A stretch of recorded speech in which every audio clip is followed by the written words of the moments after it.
Halo, selamat malam. Selamat malam rekan-rekan Sertrova sekalian. Selamat bertemu di dalam sharing room-nya Sertrova. Malam ini saya akan berbicara atau ditemani dengan salah seorang narasumber kita. Sebentar saya akan coba panggil beliau. Terima kasih teman-teman yang sudah boleh bergabung dalam room-nya Sertrova, kita sharing, terutama malam ini kita akan kehadiran salah seorang narasumber kita. Oke, selamat malam Kak Edi. Malam Kak Ade. Oke, gimana kabarnya Kak Edi? Sehat? Alhamdulillah sehat. Alhamdulillah ya. Bisnis lancar Kak Edi? Alhamdulillah dahsyat ya. Wah, luar biasa ya. Omset semakin meningkat nih kayaknya nih Coach Edi ini. Setiap hari saya lihat postingan baik di media sosial, baik Facebook maupun Instagramnya nih jualannya kayaknya lagi kenceng nih. Ya, semoga malam ini kita bisa sharing ya Kak Edi ya tentang bagaimana memulai bisnis rumahan dengan cepat dan mudah. Nah, ini jaminan nih dari Kak Edi nih, bagaimana memulai bisnis rumahan yang cepat dan mudah. Karena kadangkala untuk memulainya aja itu pasti teman-teman para teman-teman yang ingin memulai dalam dunia wirausaha ini pasti sudah banyak sekali pikiran-pikiran yang berkelebat di otaknya gitu ya, memulai. Nah, ini Kak Edi akan memberikan kita malam ini tipsnya bukan hanya memulai, tetapi ini memulai dengan cepat dan mudah. Oke. Terima kasih buat teman-teman yang sudah bergabung malam ini. Kita sambil tunggu ya Kak Edi ya. Kita mulai nanti di tepat 7:30 lebih 5 ya Kak Edi ya. Jadi kita coba sambil undang dulu teman-teman yang lain yang ingin kita ngopi bareng pada agenda memulai bisnis rumahan dengan cepat dan mudah ini. Karena sekali lagi ini di era COVID kayak gini ya Kak Edi ya, ini pasti banyak sekali yang berguguran, banyak sekali yang bertumbangan UKM kita, teman-teman di level bisnis rumahan gitu ya, jangankan di level bisnis rumahan ya, level-level bisnis besar pun ternyata juga banyak mengalami ya yang gulung tikar, yang tutup, yang ambruk dan sebagainya. Tetapi sekali lagi kita akan mencoba melihat dari sisi peluang ya Kak Edi ya, betul begitu ya Kak Edi ya? Oke. Baik Kak Edi, sambil kita menunggu, saya ingin memperkenalkan Kak Edi nih ya. Oke, ini luar biasa nih. Saya melihat profil Kak Edi ini sebagai coach ya di Sertrova Coaching and Training. Selain sebagai life coach, juga Kak Edi ini sebagai, kalau saya boleh bacakan aktivitas saat ini sebagai entrepreneur. Wah, luar biasa. Bisnis kopi ya Coach Edi ya? Salah satunya. Salah satunya, wow, nanti kita banyak sharing nih Kak Edi ya. Salah satunya, wah menarik ini ya. Selain entrepreneur, Kak Edi ini juga adalah salah seorang trainer Sertrova di coaching training ya, dalam bidang life coach dan NLP ya Kak Edi ya. Sebagai salah seorang trainer ya. Kemudian juga fasilitator Gapura Digital Google. Nah ini juga menarik, dan juga sebagai coach and trainer Wiranesia Inkubator. Nah ini salah satu beberapa aktivitas yang Kak Edi lakukan hingga hari ini ya Kak Edi ya. Nah ini tentang sedikit saja profil Kak Edi yang saya bacakan, tapi saya sih pengennya nanti Kak Edi sendiri yang akan lebih menjelaskan dulu tentang profil Kak Edi dan apa saja aktivitas Kak Edi hingga hari ini. Saya menyapa dulu teman-teman yang sudah hadir. Kak Robert, Stephen, join. Oke Kak, selamat datang malam ini Kak. Kita ngopi-ngopi santai sambil berbicara tentang UMKM ya. Kak Samuel juga selamat bergabung di room Sertrova. Semoga malam ini kita bermanfaat sekali. Perbincangan kita malam ini ditemani dengan Kak Edi, atau kita biasa panggil Coach Edi ini. Nah, sambil kita mulai mengawali perbincangan kita malam ini, silahkan saya berikan kesempatan Kak Edi untuk memperkenalkan diri kepada teman-teman yang hadir malam ini di live IG kita. Kak Edi, silahkan Kak Edi.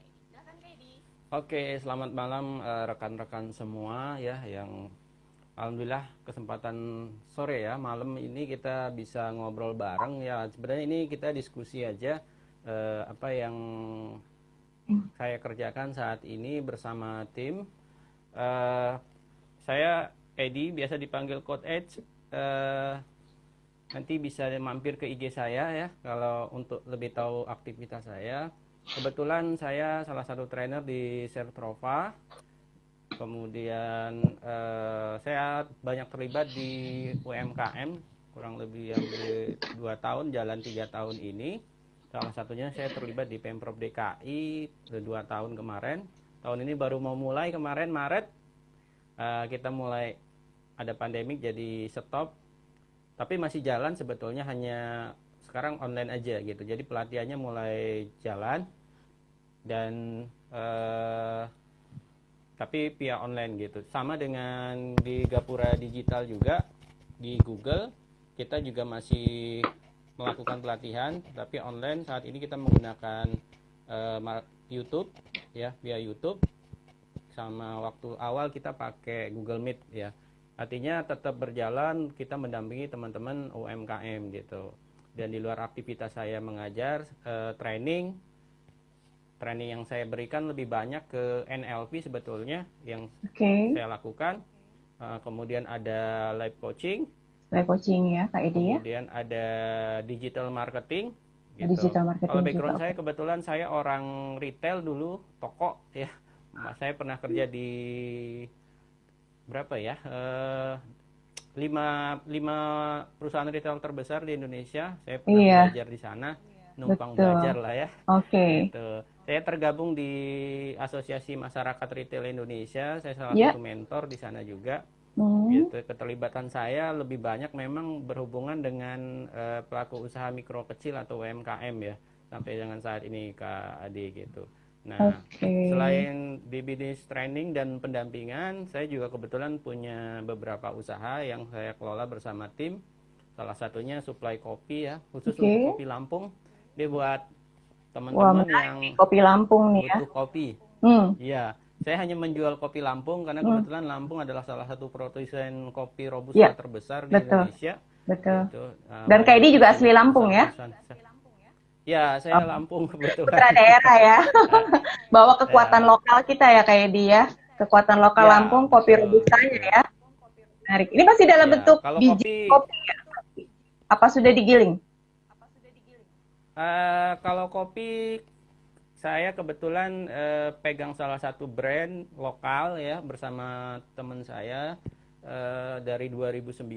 Kami sudah punya brand lokal sendiri berbentuk bubuk ya, kopi bubuk. Tapi juga kalau ada permintaan dalam bentuk roast bean atau green bean ya kita layani juga.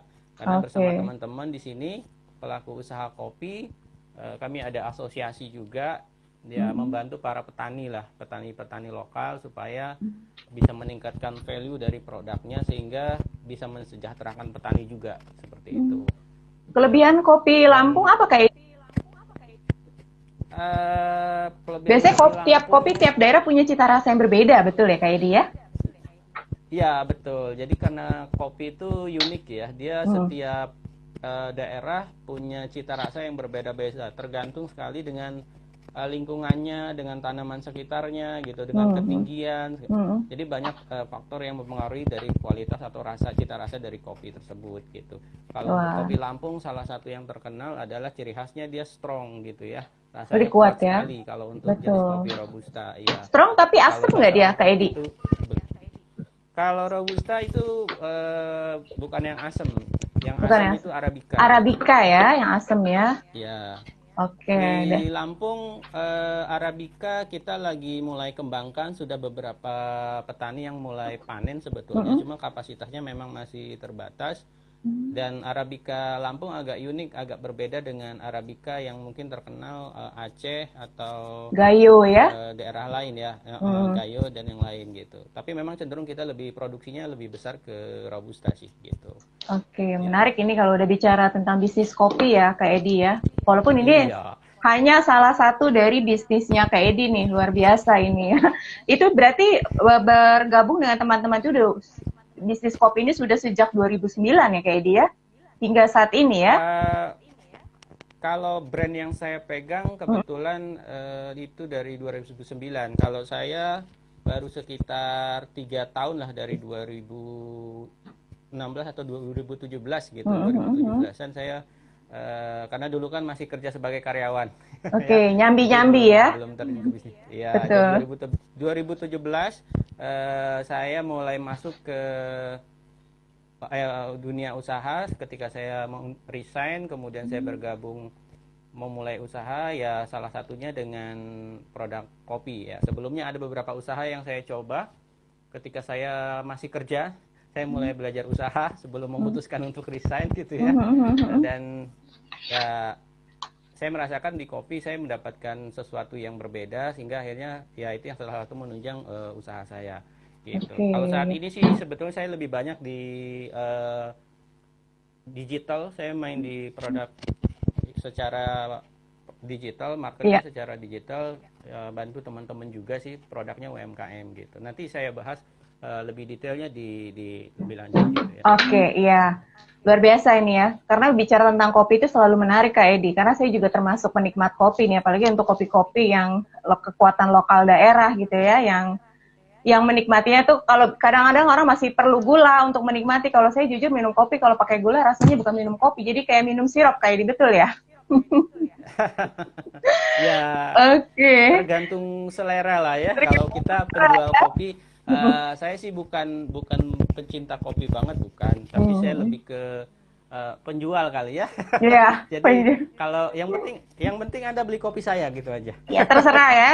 Terserah bagaimana cara Iya, menikmati, bagaimana cara menyajikannya. Yang penting beli kopinya sama saya gitu ya prinsipnya kayak dia. iya betul. Oke, Kak Edi, ini sudah semakin banyak yang hadir malam ini di IG Serprova ini ya. Terima kasih teman-teman sekalian. Kita mulai masuk saja dalam topik bahasan kita tentang bagaimana memulai bisnis rumahan dengan cepat dan mudah. Nah, Kak Edi, bicara tentang memulai bisnis rumahan, terutama di era new normal saat ini, ya, saat kita belum betul-betul selesai melewati masa-masa pandemi, di mana banyak sekali bisnis rumahan atau bisnis-bisnis besar lah tadi saya katakan sudah mulai berjatuhan gitu ya, sudah mulai ambruk.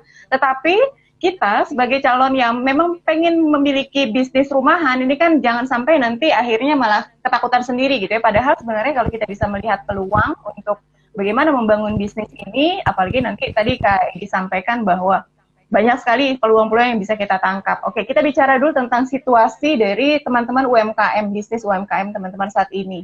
Apa yang terjadi dan apa dampak terbesar yang dirasakan oleh teman-teman UMKM saat ini, Kak Edi? Kalau boleh Kak Edi bercerita. Ya, ini berdasarkan pengalaman saya pribadi ya, karena saya memang terlibat, artinya karena saya juga pelaku dan bersentuhan langsung dengan teman-teman UMKM, ya yang terjadi adalah ada beberapa orang yang sangat merasa terdampak sekali, karena kan gini, pelaku usaha mikro kecil itu kan tidak semuanya punya wawasan, tidak semuanya punya pengetahuan atau skill yang mencukupi gitu ya.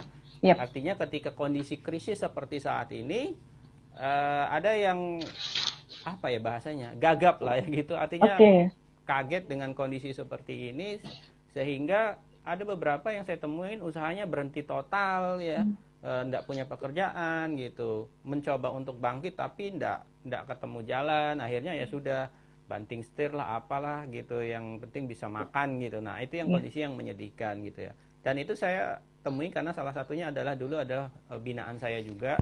Artinya yang saya dampingi beberapa tahun terakhir, cuma memang ketika saya ke Jakarta saya lepas juga gitu kan gitu. Jadi ya macam-macam, ada yang bisa survive dengan inovasi, bahkan ada terakhir saya ketemu dia melakukan pivot ya, pivot bisnisnya, sehingga dalam arti ekonominya tetap stabil gitu, perekonomiannya, usahanya, perekonomian keluarganya tetap stabil karena dia melakukan pivot. Ketika dia memaksakan produknya sendiri, ya agak susah produk utamanya gitu ya. Gitu. Dia melakukan pivot bisnis dan alhamdulillah bisa survive gitu. Kadangkala begini, ada usaha yang memang kita nggak bisa pertahankan kalau memang pada saat kondisi seperti ini. Nah kita harus berpikir kreatif, bagaimana kita melatih otak kita, pikiran kita untuk bisa survive, ya gitu, untuk bisa survive. Otak reptil lah kalau bahasanya kan, kita bisa bertahan hidup dengan kondisi seperti ini. Nah, ada orang-orang yang bisa seperti itu dan itu bisa bertahan. Beberapa saya temuin dia melakukan inovasi produk juga ada. Contohnya ada yang tadinya itu rumah makan, resto kan termasuk yang terdampak ya, Ya, yang resto ya, makanan seperti betul. itu. Nah, ketika itu terjadi, omset yang sudah ratusan juta per Ya, bulan ya hilang gitu. iya, Bukan karyawan pun dirumahkan gitu. iya. Nah, itu sempat terjadi berapa bulan, tapi akhirnya dia bisa keluar dari situ, dia bikin Oke. satu produk yang berbeda. Jadi produknya contohnya dikemas gitu ya. Jadi produk kemasan Oh, tapi masih gitu. dalam bentuk kuliner, bisnisnya masih tetap Ya, dalam ranah kuliner ya. ya Hanya dia tidak pivot ya. dikemas gitu ya. Ya, dia tidak pivot. Kalau pivot kan core produknya berbeda ya, Ya, mm-mm. bisnisnya core bisnisnya dirubah gitu. Kali ini enggak gitu. Ada juga yang pivot yang memang produknya dia rubah, ada juga gitu. Bisnisnya dia rubah, ada juga gitu. Tergantung tadi bagaimana dia mempunyai pemahaman dan mentalitas yang kuat ketika mengalami krisis seperti ini gitu. Oke. Tadi Kak Edi Seperti kan, itu, Kak. Coach Ed kan juga menyampaikan bahwa saat ini terlibat sebagai salah seorang coach untuk UMKM Pemprov DKI ya, bagaimana dan masyarakat retail Indonesia. Apa yang Kak Edi apa yang Kak Edi sampaikan atau apa yang Kak Edi kuatkan dari teman-teman UMKM kita, terutama yang saat ini sudah punya bisnis ya, kita belum bicara tentang untuk bagaimana memulai bisnis yang barunya, untuk yang saat ini memiliki bisnis dan minimal mereka bisa bertahan atau bisa melihat peluang-peluang yang ada. Gimana Kak Edi? Ya, artinya gini, mungkin saya buka sedikit tentang kondisi seperti ini kan sebenarnya bukan suatu hal yang baru. Ya. Ya, kondisi seperti ini bukan hal yang baru.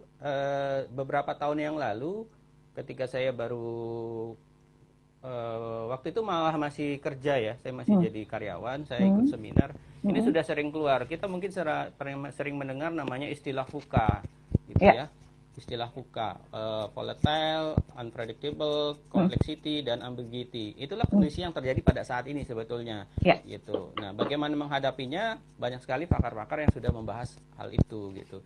Nah, tapi kan kita terkadang kan secara mentality kita tidak siap, Ya, betul. gitu. Kita tidak siap. Nah, jadi apa yang sebenarnya perlu kita lakukan?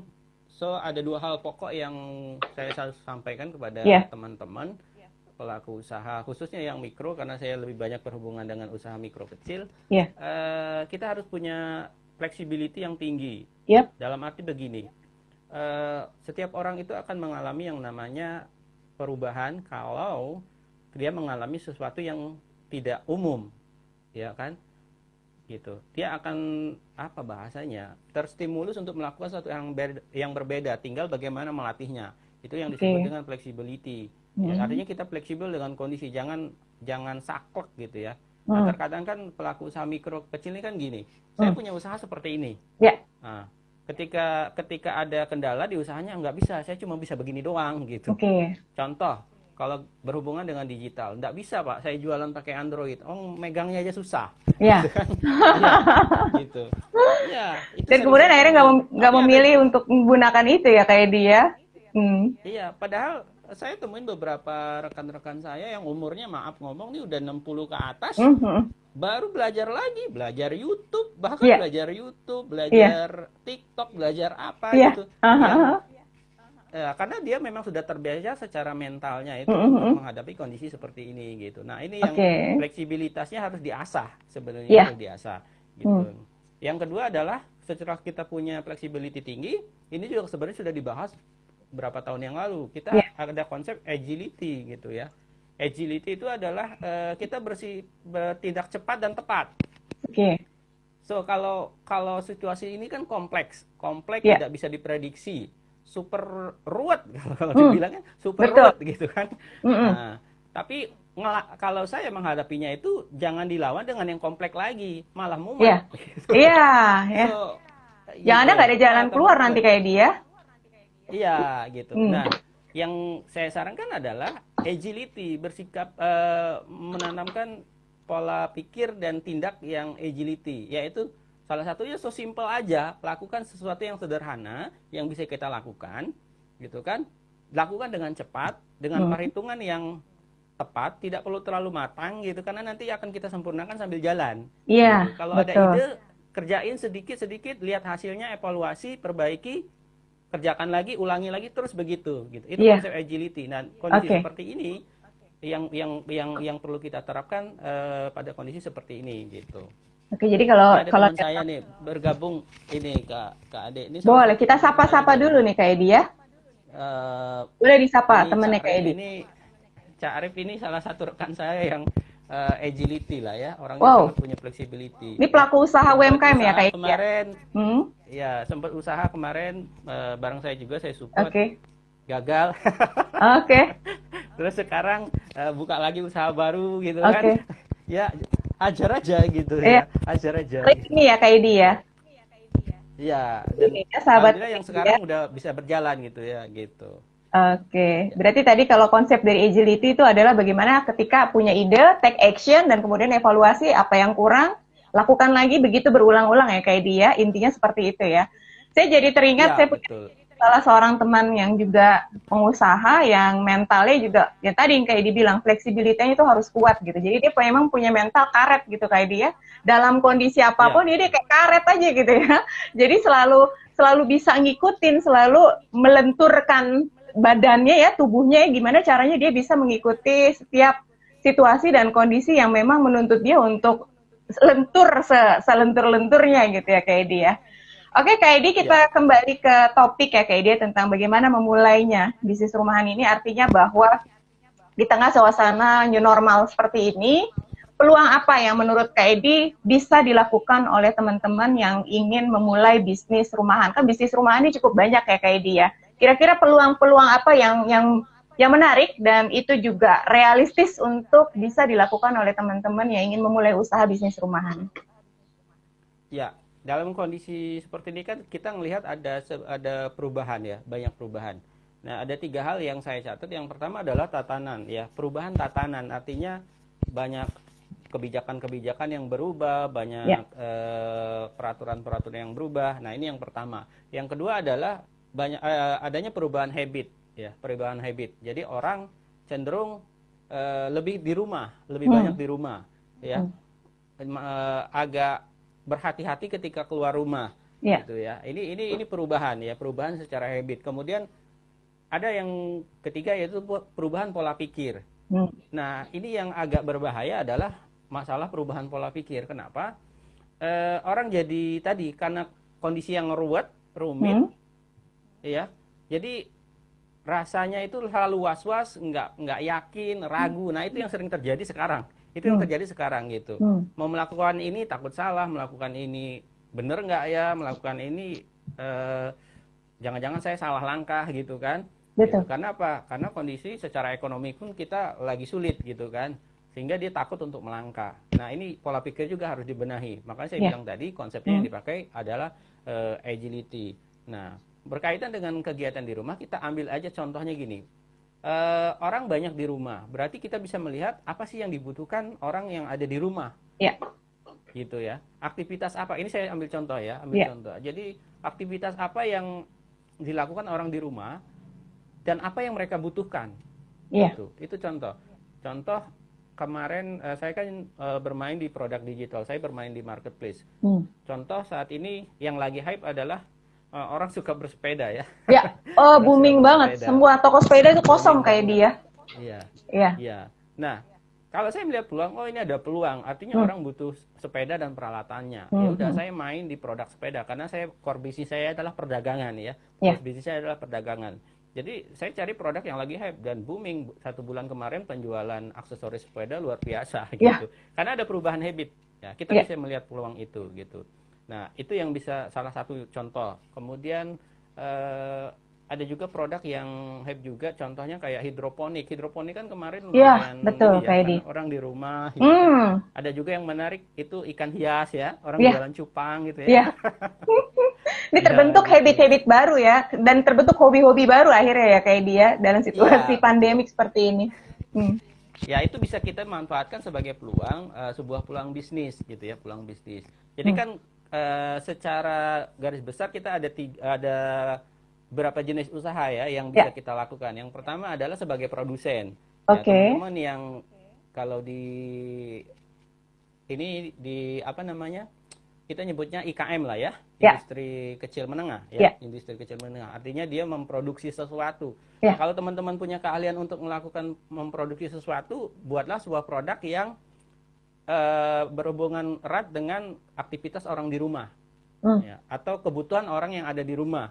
Ya lihat habitnya itu ya, itu bisa ya. Kayak penjualan kemarin ada teman yang dia jualan ini apa namanya untuk tanaman ya, bunga-bunga gitu, pot segala macam. Ya. Tadi jualan juga jangan-jangan ya. Wah, salah Ya, satunya. salah Cemen satunya. di Ya rakpotnya. itu iya di Lakpot. Jadi ada peluang gitu ya. Iya, betul Orang kayak jualan cupang. Kemarin saya sempat mau jualan ikan cupang saya. apa ya? Dari kopi sampai kan cupang lengkap nih kayak di. Iya, iya, tapi nggak jadi ya. Nggak jadi. Iya, karena Oke. permintaan kopi juga tinggi Kak. Saya jual salah satu produk nih ya, sedikit promosi. Silakan, Produk silakan khusus Edi. pria ya, kopi khusus pria. Oh, ada ya, ada kopi khusus pria ya? Ada ya, Wah, iya gitu. pasti diserbu Kan sama kopi. bapak-bapak kebanyakan di rumah ya kan? Oh iya, betul betul betul. Nah itu ada yang tanya ikan gabus Nah itu. gimana tuh Pak kata Cakri tuh. Ah, ini teman saya nih ya, ikan Iya, gabus diapain Pak? Ya di banyak. Balado. Saya ada teman-teman di daerah Lampung Barat, ya Ya, daerah agak jauh dari mm-mm. kota. Itu salah satu produsen ikan gabus asap.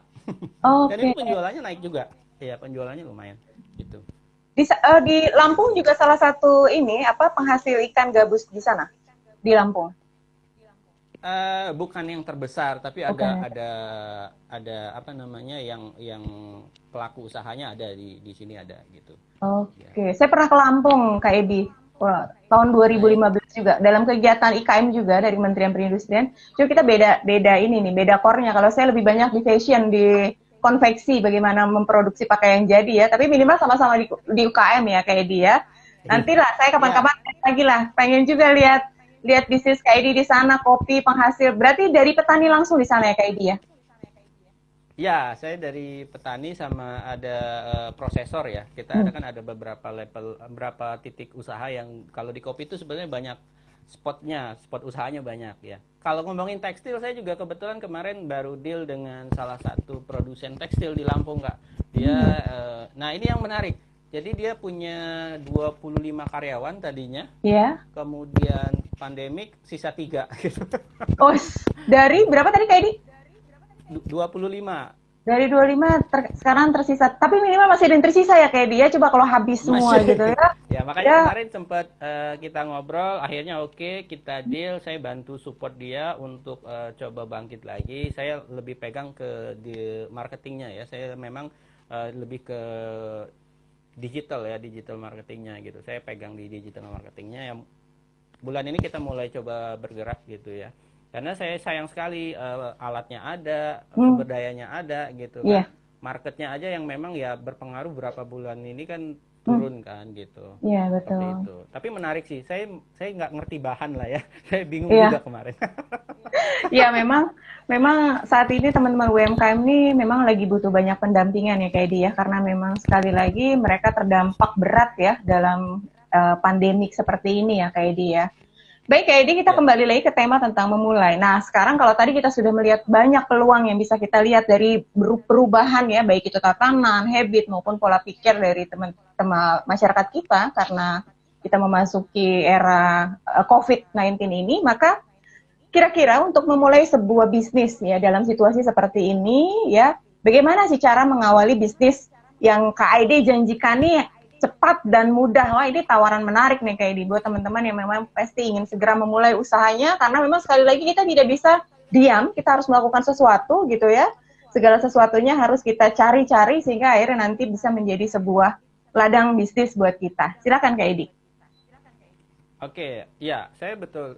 Saya buat program namanya Start from Home ya, karena Hmm. aktivitas kita banyak di rumah, so kita mulai itu semua dari rumah ya, gitu. Ya.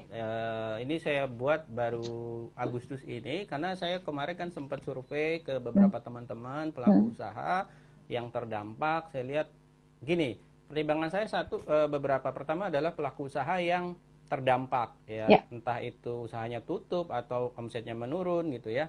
Kemudian kita nggak bisa pungkirin Kak Ade pada Ya. saat ini kita baru meluluskan angkatan anak-anak SMA loh, ya. Artinya banyak sekali pengangguran baru Iya, tercipta ya.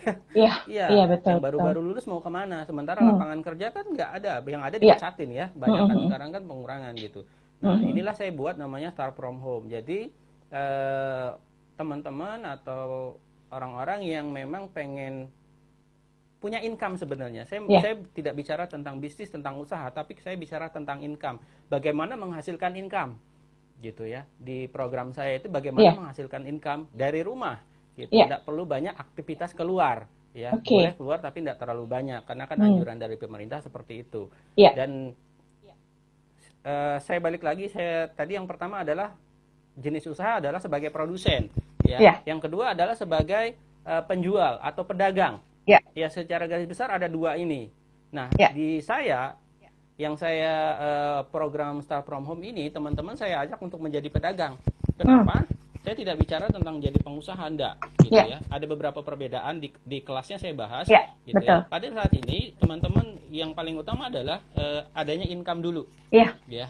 Gitu, adanya income dulu. Nah, income paling cepat adalah teman-teman jadi seorang pedagang, iya, ya, pedagang. Dan itu sangat mudah, so simple. iya, Yang penting punya produk, punya tahu cara menjualnya, so itu sudah menjadi income.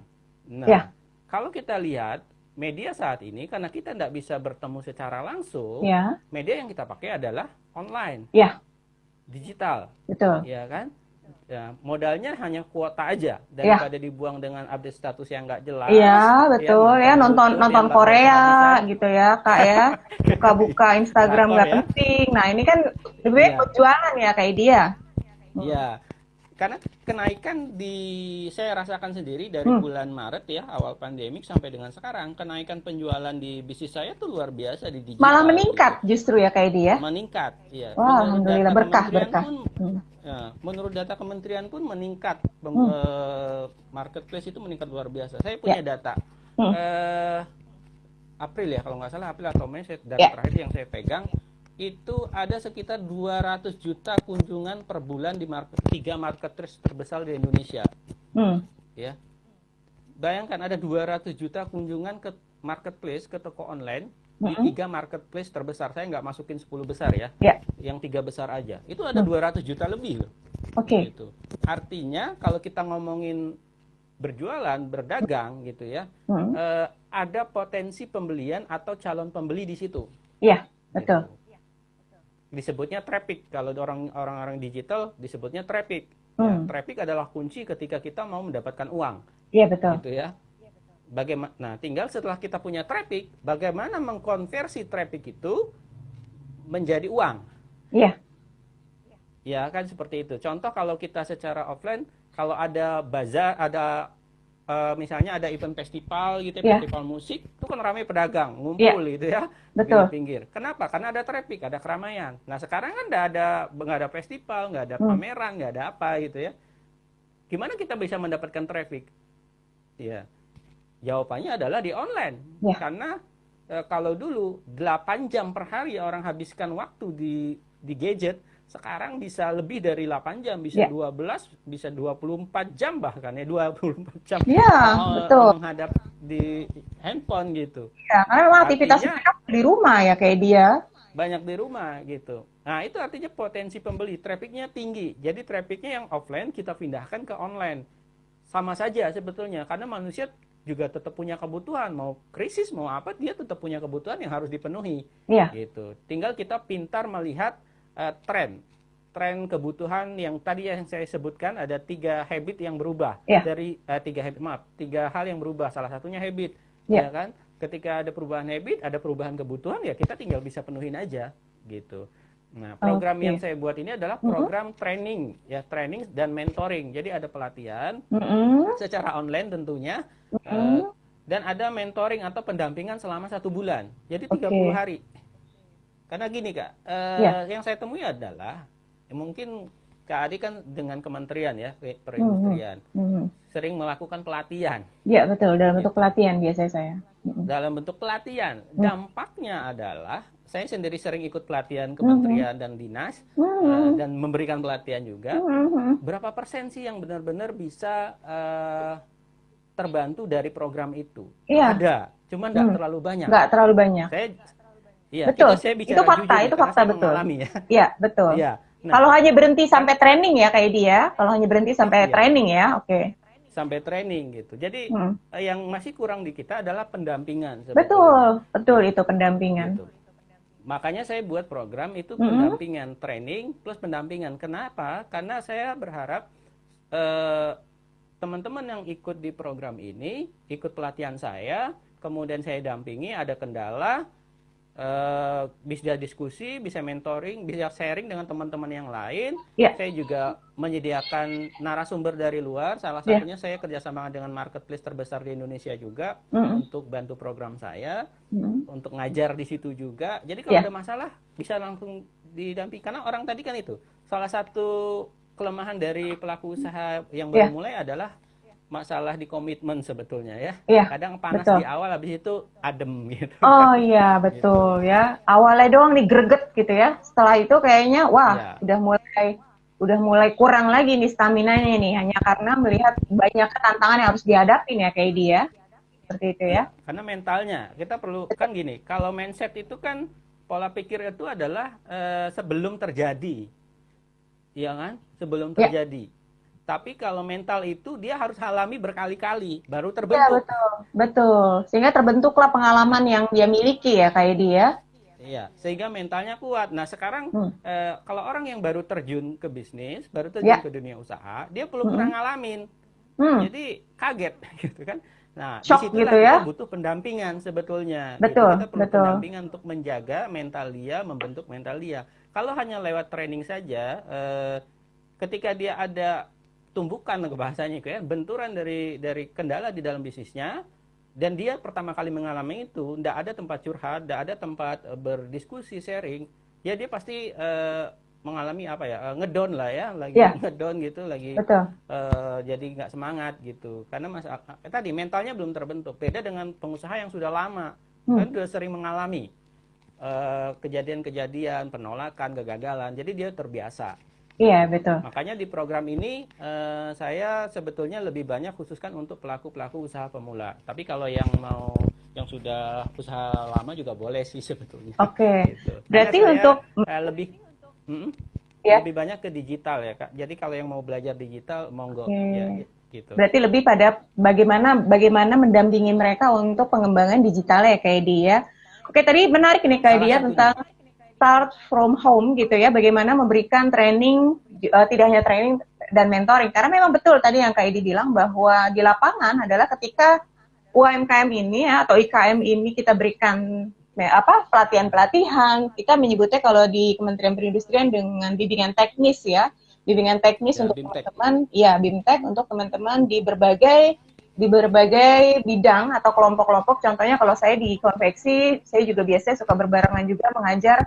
Nanti ada lagi kelompok di bidang misalkan servis handphone, kemudian pangan ya, kekuatan lokal misalkan kalau di Lampung apa gitu ya, bicara tentang kekuatan lokal makanannya seperti apa dan kemudian diolah gitu. Nah, sayangnya memang hanya masih dalam bentuk training, masih dalam bentuk pelatihan, sehingga akhirnya kalau tidak dilanjutkan dengan mentoring seperti itu ya akhirnya memang tidak tidak terlepas gitu ya, akhirnya mereka ini ya ketika mereka ada masalah ya kemudian mereka hadapi sendiri dan akhirnya ya menyedihkan, kemudian mereka berguguran lagi dan kemudian berulang lagi tahun depan mengikuti lagi jadi peserta ya Imtek. Nah ini kapan Iya, betul. selesai gitu ya, kapan jadi pengusahanya gitu ya.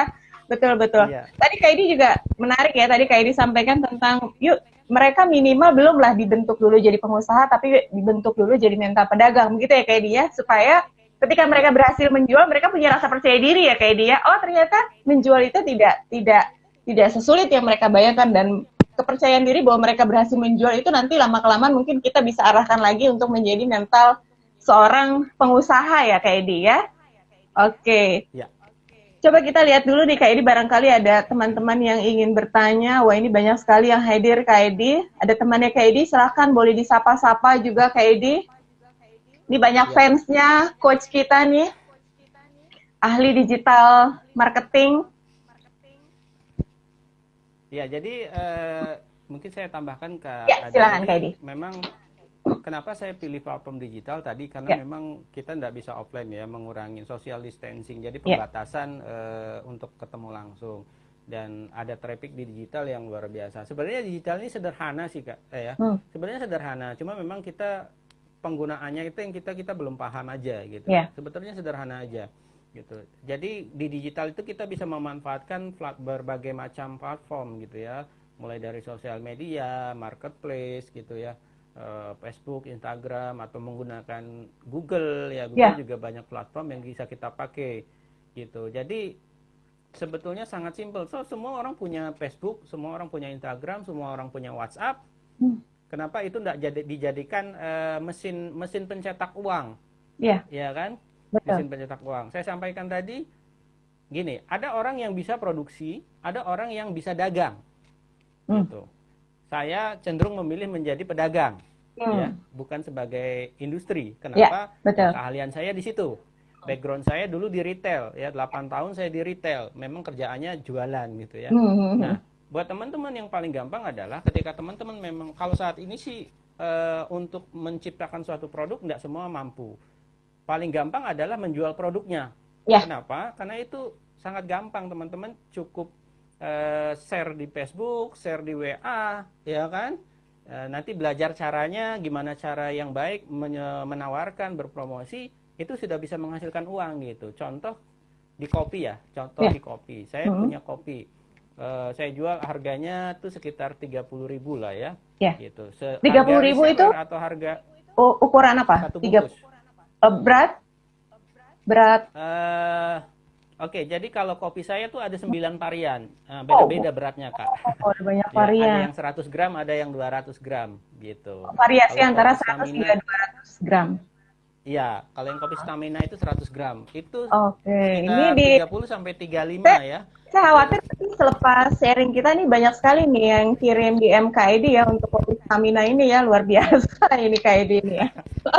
Saya tanya sama Kak Untung itu yang sudah pernah make ya ini.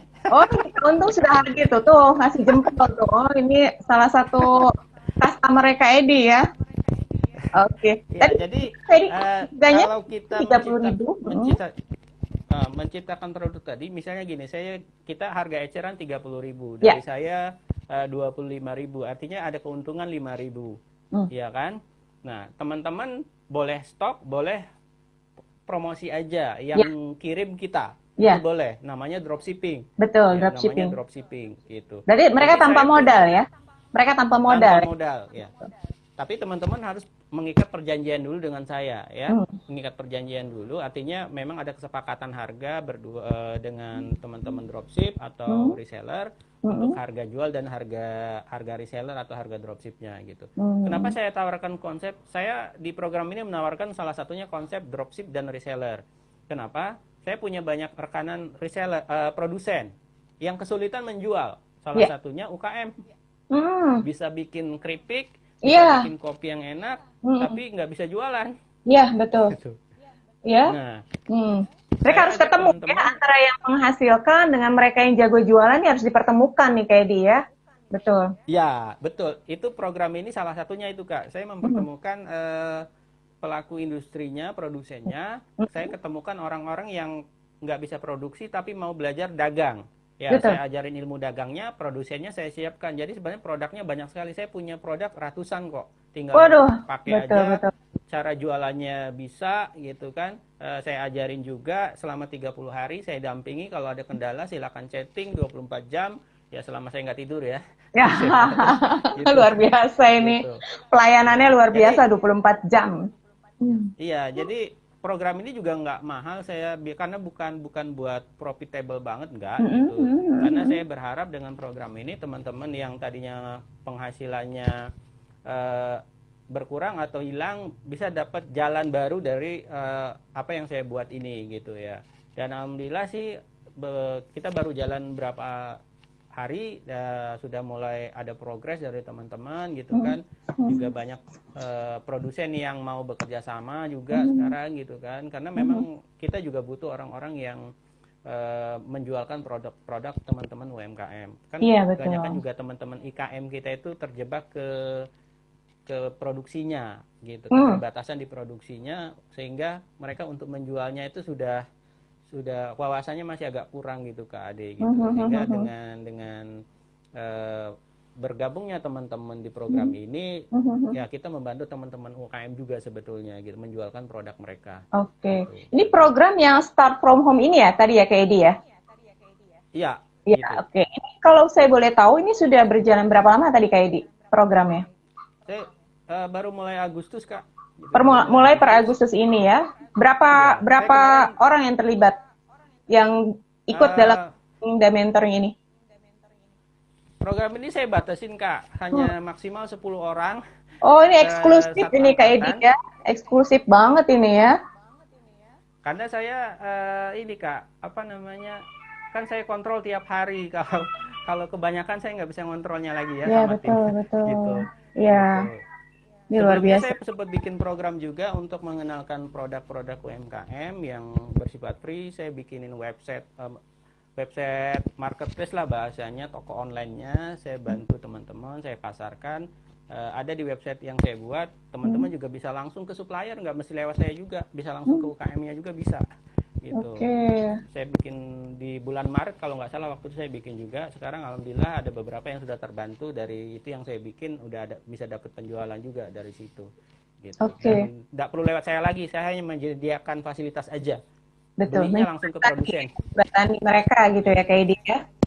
Iya, betul. Jadi sebenarnya untuk memulai, kalau kita kembali lagi ke topik, memulai bisnis tadi yang Kak Edi sampaikan, memulai bisnis rumahan dengan cepat dan mudah ini tidak harus dia memproduksi sendiri ya Betul. produknya gitu ya, karena sekali lagi bisa jadi memang ada orang keterbatasan dari sisi memang dia tidak punya modal, dia belum punya kecakapan dalam memproduksi satu produk gitu ya, dia juga bisa memulai dengan menjual ya kayak dia bisa menjual, Ya, dia bisa stok gitu ya, dan dia juga bisa melakukan dropshipping, cukup nanti kontak ke produsen gitu ya, kemudian minta dikirim barang, baru terjadi proses transfer, simple ya kayak dia. ya, simple. Dan sekarang banyak sekali sebetulnya platform-platform yang menyediakan pola-pola dropshipping gitu. Tinggal teman-teman pelajarin lebih detail. Itu yang saya jelaskan juga di program ini. Jadi gini, cara paling cepat saat ini adalah menjadi reseller atau dropshipping, Kak. Kenapa? Karena kalau produsen kan satu dia harus produksi, belajar dulu tentang produksi, Ya, ya kan. Kemudian secara legalitas juga perlu diuruskan, betul, mengurus PIRT, menurut betul, halal segala macam betul. gitu kan. Belum ngurusin Gitu. Nah, itu karyawan butuh kayak waktu. dia, belum ngurusin Belum karyawan. nyari karyawan, Ya kan, ya mencari kan? karyawan juga nggak Iya, gampang. Udah dapat karyawan, betul. ngurusin karyawannya juga nggak gampang juga gitu ya kayak dia. Iya. Betul. Emang Nyari pola bahan naik terus, ya ah, kan? makin mumet tuh pengusaha kita gitu ya. Yang paling enak memang reseller ya, reseller ya. Iya, Orang-orang yang ikut dalam program dropshipping ini menarik sekali. Mereka nggak ada beban sebenarnya. Dan mereka juga nggak harus ya, tinggal banyak ya dia. ya, jadi tinggal tinggal jual produk yang sudah ada aja, yang sudah saya siapkan. Hmm. Saya juga ajarkan mereka nyari nyari supplier atau produsen-produsennya, saya ajarkan gimana caranya supaya dapat rekanan juga. Itu juga saya ajarkan. Jadi tidak mesti lewat saya juga sebetulnya gitu. Saya hanya Oke, membantu di awal yang mungkin belum ketemu caranya aja gitu. oke, Bu. Bagaimana sih cara mencari produsen yang pas gitu loh Kak Edi? Ini kan buat teman-teman yang baru memulai dia pengen jadi reseller kan banyak nih yang menawarkan nih ya berbagai jenis produk gitu ya, atau kalau dalam bidang kuliner makanan macam-macam gitu ya. Gimana sih cara kita memilih produsen yang buat kita nih kayaknya nih produknya oke gitu ya, dan kemudian juga nanti bisa diterima di pasaran. Kak Edi biasanya kasih tips apa aja Kak Edi? Eh, kalau nyari produsen supplier sebenarnya simple aja sih, Kak, ya. Hmm. Teman-teman tuh tinggal, ya kalau secara ini offline kita bisa coba lihat sekeliling lah kita. Hmm. Pasti ada misalnya di satu tempat, satu kelurahan atau satu kecamatan pasti ada produsen di situ kan. Hmm. Coba dilihat produknya, ada produsen produk-produk lokal gitu. Kalau saran saya cari itu juga buat bantu teman-teman lokal kan, Iya, tetangga sendiri gitu kan. betul. Nah, nah kalau ada, coba ngobrol, bisa nggak saya jadi reseller, saya bantu jualin gitu kan, gitu. Hmm. Nah itu bisa dilakukan, itu yang pertama. Kalau Hmm. yang kedua adalah bergabung ke komunitas, Iya betul ya. kayak dia. Bergabung ke komunitas kan banyak, komunitas bisnis. Saya banyak sekali gabung komunitas-komunitas usaha UMKM. Hmm. Tinggal Hmm. gabung di sana, gabung di grup WA, Telegram, Facebook, apalagi banyak sekali kan, Betul, betul. gitu. Nah, tinggal kalau sudah dapat nih ada produk yang menurut kita menarik, tinggal kita kontak orangnya, bisa nggak kita bantu jualin seperti itu. Nah, kalau Oh, di marketplace itu ada teknik sendiri yang saya ajarkan di marketplace. Ya, ada cara-caranya tersendiri kalau di marketplace iya bagaimana betul. mencari supplier atau mitra mitra rekanan produsen gitu. Kalau di Seperti itu marketplace aja. ya. Simple sebenarnya. Oke, menarik Kak Edi. Ini ada satu pertanyaan Kak Edi dari Bisnis Coaching Indonesia. Bertanya bagaimana ya cara kita membangun relationship yang baik ya dengan supplier dan dengan customer. Nah, gimana nih pengalaman Kak Edi nih membangun relationship? Ya, artinya kan kalau kita ngomongin relationship, kita bicara tentang trust, ya, Yap, tentang betul. rasa percaya, kepercayaan orang kepada kita. Kalau kita punya track record yang bagus, ya tentunya tidak masalah gitu. Hmm. Saya beberapa supplier tidak ketemu langsung, hanya kontak lihat WA aja. Ya, itu salah satu partner saya, supplier saya ada di Bekasi, itu supplier besar. Hmm. Bahkan ya kita nggak pernah ketemu, oke jadi deal kita dropship, oke, saya jual produknya 1 bulan kemarin melonjak, salah satu produsen sepeda, supplier Ngobrol ya, sepeda. sepeda betul.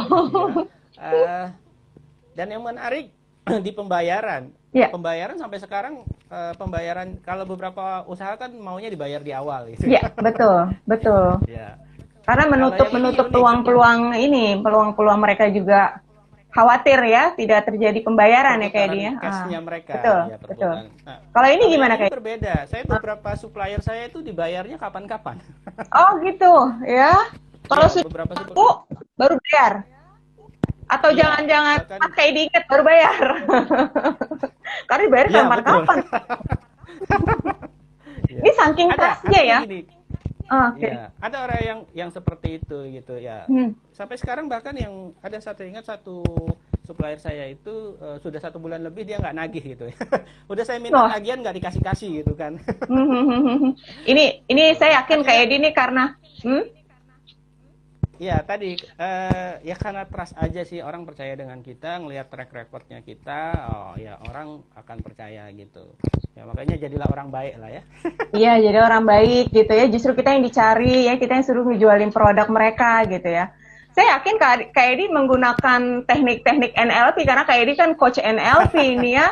Jadi teknik NLP Iya, salah bagaimana satunya. membangun trust, bagaimana membangun raport hubungan yang baik, akhirnya mereka repeat order. Wah, ini dipakai semua teknik NLP-nya, Ya. ini luar biasa nih Kak Edi ya. Jadi tidak hanya bicara tentang tataran teori dalam dunia NLP, tapi sudah dipraktekkan dalam dunia bisnis entrepreneur ya, kayak dia luar biasa. Oke, ya terima kasih ya. Semoga pertanyaannya terjawab ya dari Bisnis Coaching Indonesia ya, kayak dia. Oke, Kak Edi berarti sekali lagi untuk membangun bisnis itu, teman-teman yang ingin memulai bisnisnya, sekali lagi mereka bisa memulai, tidak harus mereka memproduksi sendiri gitu ya kayak dia, tapi mereka bisa mencari peluang-peluang dari lingkungan sekitar yang memiliki produk yang bisa mereka jual. Mereka boleh memberi label sendiri nggak Kak Edi? Nah, ini berkaitan dengan supplier yang saya tekankan tadi adalah satu hal, di awal kita harus buat perjanjian dulu. Artinya Oke, ada perjanjian, kesepakatan. ada kesepakatan masalah harga, masalah pengiriman, masalah Oke. pembayaran, masalah label produk. Misalnya tadi yang ditanyakan Kak Ade, bisa Mm-mm. nggak kita jual bulky ya? Kita beli bulky, kemudian kita bikin merek sendiri atau white label lah bahasanya ya, Mm-mm. pakai white label. Beberapa produsen saya welcome gitu, silakan kalau Mm. mau pakai merek sendiri silakan gitu. Nah, cuman kalau saya kebetulan karena memang bantu teman-teman UMKM, saya pengen naikin merek mereka justru. Iya, betul. Gitu. Saya bilang saya nggak mau bikin white label, nggak, tapi saya pengen brand-brandnya teman-teman UKM yang memang saya naikin. Jadi saya Iya, nggak pakai white label, nggak pakai brand saya gitu. iya Tapi betul. boleh, tinggal kesepakatan di awal ya. Iya, Untuk betul supplier yang ya. perlu diperhatikan adalah harus ada kesepakatan awal.